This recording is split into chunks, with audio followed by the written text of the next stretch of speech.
दिल्ली के निर्भया कांड की गुस्से की आग अभी शांति भी नहीं हुई थी। इसी बीच 200 किलोमीटर दूर मोहब्बत की नगरी आगरा में हुए एक ब्लाइंड मर्डर ने खलबली मचा दी थी।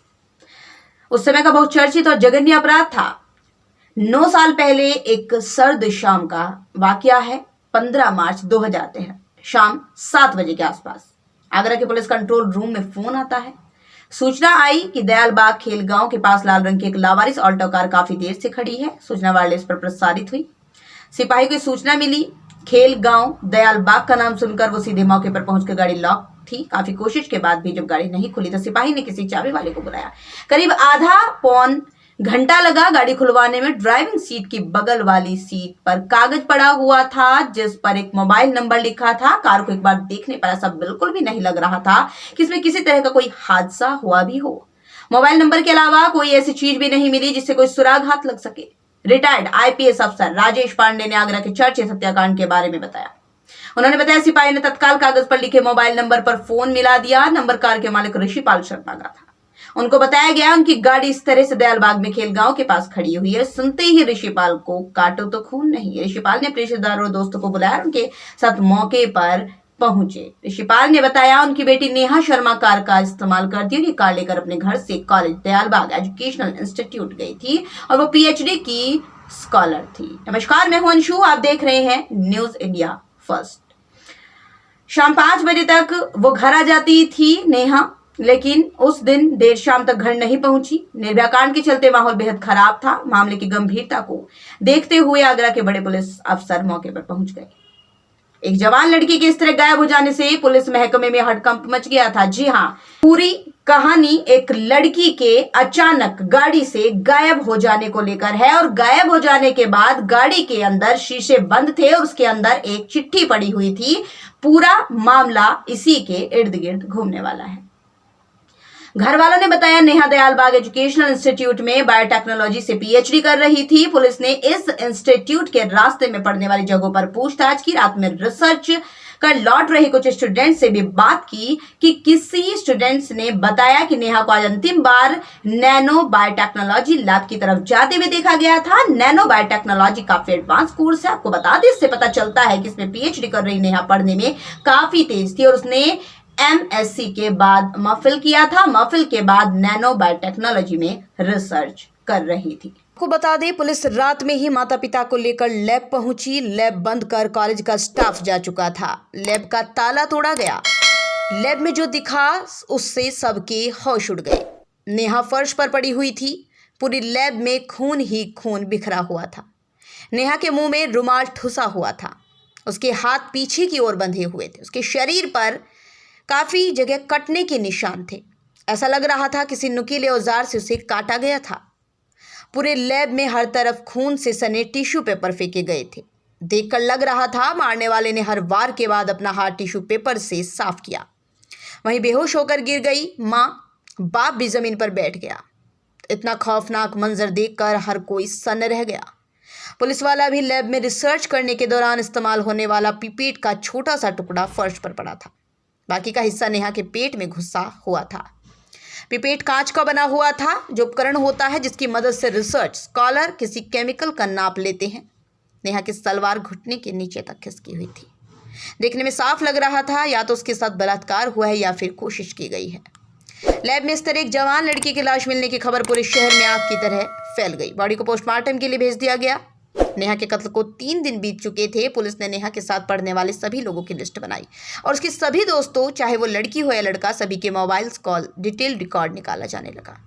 कॉलेज कैंपस के भीतर बायोटेक्नोलॉजी डिपार्टमेंट, उसके भीतर मौजूद लैब में रिसर्च स्कॉलर की लाश मिलने से पुलिस के पास ज्यादा स्कोप नहीं था कि वो बाहर पूछताछ के लिए भटके। इसलिए पुलिस ने नेहा के साथ पढ़ने वाले लोगों से पूछताछ पर ही ज्यादा जोर दिया और आईजी जॉन और डीआईजी रेंज से मिलकर पुलिस अफसरों की एक बड़ी टीम बनाई। आसपास के जिलों से भी क्राइम में रुचि रखने वाले कुछ इंस्पेक्टर्स, सब इंस्पेक्टर्स को इस काम पर लगाया।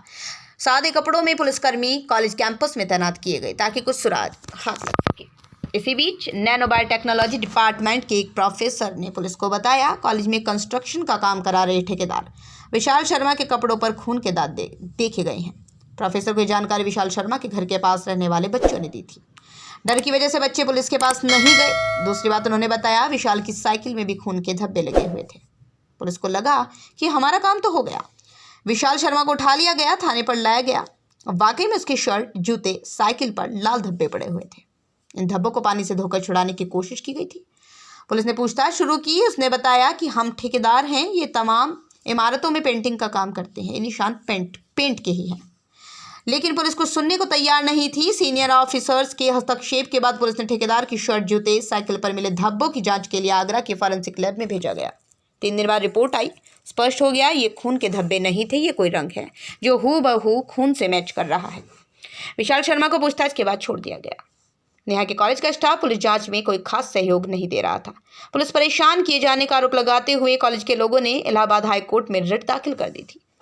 आरोपी यही कि पुलिस सीनियर प्रोफेसरों को, सीनियर कर्मचारियों को बार बार थाने बुलाकर तंग कर रही है, कहा गया, पैसों के लिए। अब जब पुलिस पर इस तरह के आरोप लगाए जाते हैं तो पुलिस का काम धीमा पड़ जाता है। कॉलेज का कोई भी प्रोफेसर, कोई भी स्टूडेंट पुलिस के पास आने को तैयार नहीं था। एक दिन नेहा के घर वालों ने आईजी जोन आगरा से संपर्क किया। उन्होंने बताया नेहा के साथ पढ़ने वाले बच्चों ने जानकारी दी है कि दयाल एजुकेशनल इंस्टीट्यूट के चेयरमैन, जो कि पूर्व IAS भी है, उनका एक भांजा है, उसका नाम है उदय स्वरूप। वो अक्सर लैब में आया करता था, थोड़ी देर बैठता था, दूसरे रिसर्च स्कॉलर्स से बातचीत करता था, पानी पीता था, चला जाता था। बच्चों को शक है कि हो ना हो ये उसी की करतूत है। वो बहुत ही मनबड़ किस्म का है और अपने मामा के दम पर दबंगई दिखाता है। वो कहता है इस कैंपस के भीतर हम जो चाहें वो करें, कोई हमारा कुछ नहीं बिगाड़ सकता। पुलिस ने उदय स्वरूप को पूछताछ के लिए बुलाया तो बड़े बड़े लोगों के फोन आने लगे। चेयरमैन मामा ने फोन कर कहा उदय कोई चोर या लुटेरा नहीं जो उसे थाने में बुलाकर पूछताछ की जा रही है। पुलिस को जो कुछ भी पूछना है घर पर आकर ही पूछे। पुलिस घर पहुंची, पूछताछ शुरू की। उसके सारे सवालों के जवाबों से ये लगा कि वो नेहा को जानता ही नहीं। पूछताछ में पुलिस को भी लगा उदय का इस मर्डर से कोई वास्ता नहीं। कॉलेज में सादी वर्दी में तैनात पुलिस वालों ने धीरे धीरे छात्र छात्राओं से बातचीत शुरू की। सब ने शक जताया कि उदय की ही करतूत हो सकती है। अब कत्ल के 15 दिन बाद 29 मार्च को पुलिस एक बार फिर बायोटेक्नोलॉजी लैब गई। पुलिस ने वहां मौजूद हर छोटे से छोटा एविडेंस इकट्ठा किया।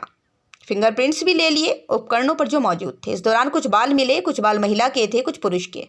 फॉरेंसिक लैब में इन सब चीज़ों की बहुत बारीकी से जाँच की गई। उसके बाद पुलिस एक बार फिर उदय के घर पहुंची। उसके पहने हुए कपड़े की मांग की। इस बात का घर वालों ने विरोध किया, लेकिन बाद में उन्होंने उदय का कपड़ा दे दिया। यहाँ ध्यान देने वाली बात यह है कि पुरुषों के पैंट, अंडरगारमेंट्स या फिर बनियान को जब भी चेक करेंगे तो उनके शरीर का कोई ना कोई बाल उसमें चिपका हुआ जरूर मिल जाएगा। फॉरेंसिक लैब ने बहुत सावधानी से उदय स्वरूप के कपड़ों में चिपके हुए बाल निकाले। इनमें से कुछ प्यूबिक हेयर यानी उदय की गुप्तांग के बाल। जब इन प्यूबिक हेयर को बायोटेक्नोलॉजी लैब से मैच कराया गया तो दोनों पूरी तरह से मैच हो गए, यानी ये बाल उदय स्वरूप के ही थे। इससे पुलिस को शक जो था वो पुख्ता हो गया कि इस मर्डर में उदय स्वरूप का ही हाथ है। अब पुलिस ने लैब में काम करने वाले चपरासी और सफाई कर्मचारियों से लंबी पूछताछ की। इस पूछताछ में पता चल गया कि उदय स्वरूप बार बार लैब में आता था। अब पुलिस ने दबाव डालकर उदय स्वरूप को पूछताछ के लिए थाने बुलाया। एक साइकोलॉजिस्ट को भी साथ में बैठाया गया। पुलिस ने इस बार उससे मौखिक सवाल नहीं किए। छोटी छोटी पर्चियों में ढेर सारे सवाल लिखे गए। उदय से कहा गया वो लिखकर सबका जवाब दे।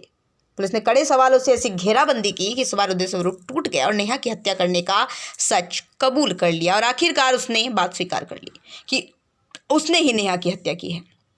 उदय स्वरूप और यशवीर संधू को अरेस्ट कर लिया गया। जांच टीम में एक SP स्तर का ऑफिसर, दो DSP समेत 15 पुलिसकर्मी शामिल थे। अब उदय स्वरूप ने बताया कि वो बार बार नेहा से बातचीत करने की कोशिश करता था, पर नेहा उसे बिल्कुल भी बात नहीं करती थी। इस बात से वो परेशान था।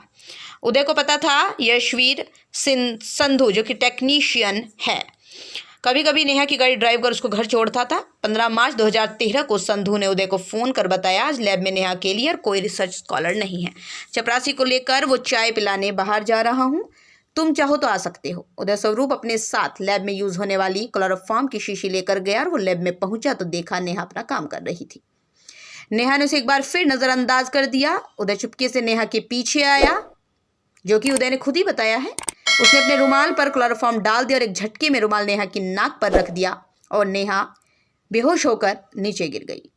अब नेहा के मुंह में उसने रुमाल ठूंस दिया और उसके हाथ पीछे कर दिए। उसके बाद उसने उसके साथ बलात्कार करने की कोशिश की, लेकिन शायद क्लोरोफॉर्म कम तीव्रता का था, इसलिए नेहा पूरी तरह बेहोश नहीं हो पाई थी। उसने उदय की हरकतों का कड़ा प्रतिरोध किया। उसके हाथ तो बंधे थे, उसने पैर चलाकर उसे झटक दिया, उसके मकसद में कामयाब नहीं होने दिया, जिस पर उदय ने कांच का पिपेट उठाया और आधा तोड़कर नेहा पर हमला करना शुरू कर दिया। नेहा के शरीर पर नुकीले पिपेट से लगातार वार करता रहा। करीब 1.5 घंटे तक शरीर से बहुत ज़्यादा खून बह जाने की वजह से नेहा की मौत हो जाती है। अब उदय ने नेहा की कार की चाबी उठाई, लैब के बाहर मौजूद यशवीर संधू को दे दी ताकि वो उसे दूर कहीं ठिकाने लगा दे। यशवीर ने नेहा की कार को चुपके से दयाल बाग के खेल गांव के पास खड़ा कर दिया और वहां से चला गया और उसके बाद चपरासी से लैब में ताला लगवा दिया। और इसी बीच उदय ने नेहा के लैपटॉप को पूरी तरह तोड़कर वहीं पास की झाड़ियों में फेंक दिया। मर्डर के 39 दिनों बाद 23 अप्रैल 2013 में इस घटना का खुलासा हुआ और साल 2015 में दोनों आरोपियों के खिलाफ चार्जशीट फाइल हुई। चार्जशीट फाइल करने में पुलिस को इतना समय इसलिए लग गया क्योंकि आरोपियों ने हाईकोर्ट में कई याचिकाएं लगाकर मामले को लटकाने की कोशिश की, लेकिन पुलिस ने हर याचिका का बखूबी जवाब दिया। जब हाईकोर्ट से सारे स्टिक खारिज हो गए तब कहीं जाकर चार्जशीट फाइल हो पाई। फिलहाल मामले की सुनवाई कोर्ट में चल रही है और उदय स्वरूप और यशवीर संधू जो 9 सालों से जेल में बंद हैं, नेहा के घर वाले लंबे समय से न्याय का इंतजार कर रहे हैं, पर अभी तक दोषियों को सजा नहीं मिल पाई। आज के लिए बस इतना ही। फिलहाल मुझे दीजिए इजाजत। नमस्कार।